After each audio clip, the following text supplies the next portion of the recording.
रूस यूक्रेन को लेकर फिर से ट्रंप का रवैया बदला। अब क्या सच में यूक्रेन रसिया युद्ध अमेरिका ने बंद करवाया या फिर रूसी राष्ट्रपति व्लादिमीर पुतिन शामिल हैं?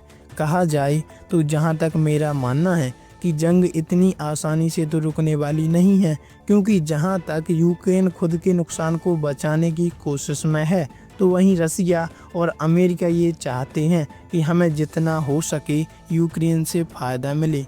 और इन्हीं दो पहेलियों के बीच ये जंग अब तक टिकी हुई है। ये जो आप तस्वीर देख रहे हैं, इसमें यूरोप खुद सामने आकर यूक्रेन की मदद कर रहा था, इसे एडवांस हथियार दे रहा था, पर रूस के बयान ने उसे भी पैर पीछे रखने पर विवश कर दिया। पर अब ये जंग कुछ दिनों के लिए एकाएक रुकी, पर इसके पीछे की कहानी कुछ और है। बहुत कुछ चल रहा है इस समय वर्ल्ड पॉलिटिक्स में, आइए जानते हैं। खबर सामने आ रही है कि 3 दिनों के लिए रसिया यूक्रेन जंग पर लगा ब्रेक। पुतिन ने ईस्टर पर किया युद्ध विराम का ऐलान। अब ये क्यों हुआ और किस मजबूरी में किया गया, ये जानना बहुत जरूरी है। रसिया यूक्रेन युद्ध के बीच राष्ट्रपति व्लादिमीर पुतिन ने शनिवार 19 अप्रैल 2025 को एक बड़ा ऐलान किया। बीते 3 सालों में पहली बार रूस यूक्रेन युद्ध में सीज फायर का ऐलान हुआ।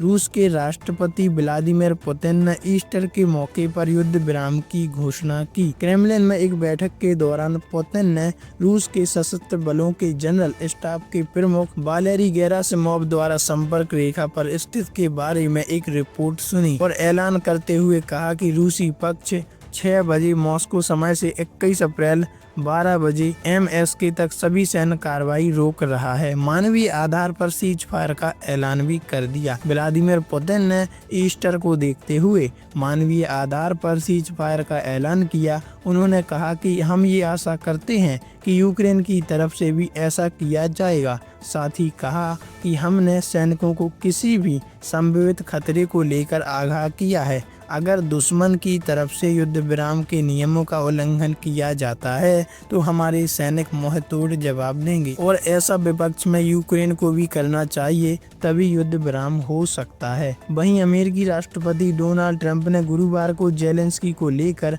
नरमी दिखाते हुए कहा था कि वो रूसी हमले के लिए उनको जिम्मेदार नहीं मानते, लेकिन रूस यूक्रेन युद्ध शुरू होने को लेकर ट्रंप ने सभी नेताओं को जिम्मेदार ठहराया। व्हाइट हाउस में इटली की प्रधानमंत्री जॉर्जिया मेलोनी के साथ संयुक्त पत्रकार वार्ता करते हुए ट्रंप ने कहा था कि मैं युद्ध के लिए उनको मतलब जेलेंस्की को जिम्मेदार नहीं मान रहा हूं, लेकिन मैं ये भी नहीं कहूंगा कि उन्होंने बहुत अच्छा काम किया है। मैं उनका प्रशंसक नहीं हूं। पहले इससे ट्रंप ने युद्ध के लिए यूक्रेन को जिम्मेदार ठहराया था और जेलेंस्की को लाखों जानों का